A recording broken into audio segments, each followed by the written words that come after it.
આજે એક સરસ મજાનો વિડીયો બનાવીને બતાડું છું। જુઓ, આજે 14, 12, 24 ડિસેમ્બર 14 ડિસેમ્બર છે આજે, અને આપણે આજે મેદાન પર ઊભા છે ને, આ મેદાન રમતગમતનું મેદાન જાહેર થયેલું છે, અનામત મેદાન છે, બરાબર। અને તેની લડાઈ અમારી સબજેલ સાથે ચાલતી હતી, અને સબજેલ આ મેદાન પર કબજો કરવા માંગે, એનું જેલ વિસ્તરણ કરવા માટે સાહેબ અધિકારીશ્રીઓ આ મેદાન છીનવી લેવા માંગે।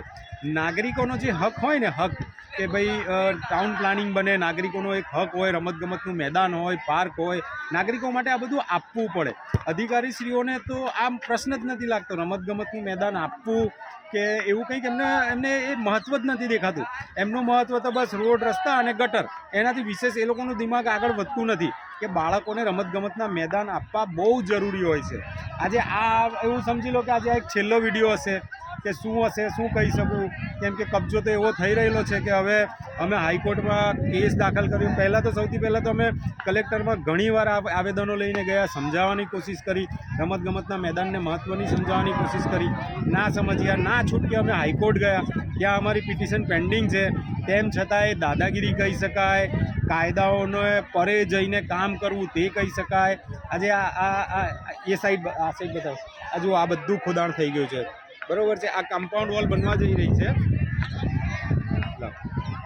આ કમ્પાઉન્ડ વોલ બનવા જઈ રહી છે, અને ખૂબ જલ્દી આ લોકો વહેલામાં વહેલી તકે આ લોકો કમ્પાઉન્ડ બનાવી અને આની પર જેલ પ્રશાસન પોતાનો કબજો જમાઈ લેશે। ભલે અમારો કેસ પેન્ડિંગ છે, બરાબર, તો પણ આ લોકો કબજો જમાઈ લેશે। જો આ ખાડા, ઊંડા ઊંડા ખાડા ખોદી નાખ્યા છે,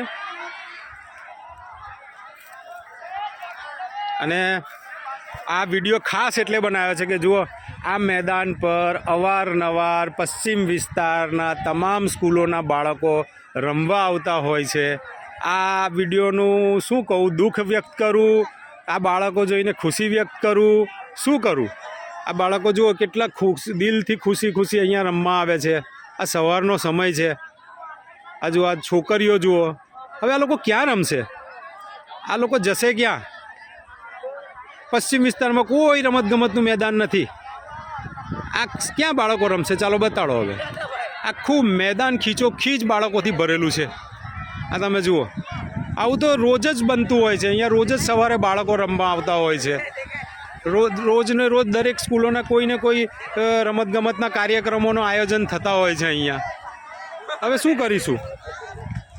કોણ છે જે આ વિશે અવાજ ઉઠાવે? કોણ છે જે આ લોકોને સમજાવે, અધિકારીશ્રીઓને, કે રમતગમતના મેદાનનું મહત્ત્વ શું હોય? કશું થતું જ નથી, કોઈ સાંભળવા રેડી જ નથી।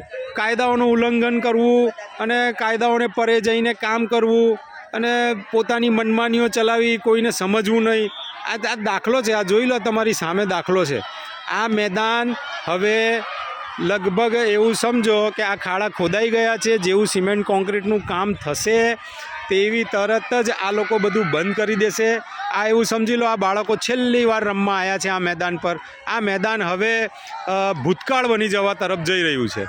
હવે કશું થાય એવું લાગતું નથી મને આ મેદાનનું, કેમ કે અમને સ્ટે માટે અમે અપ્લાય કર્યો છે, પણ સ્ટે મળે છે, નથી મળતો।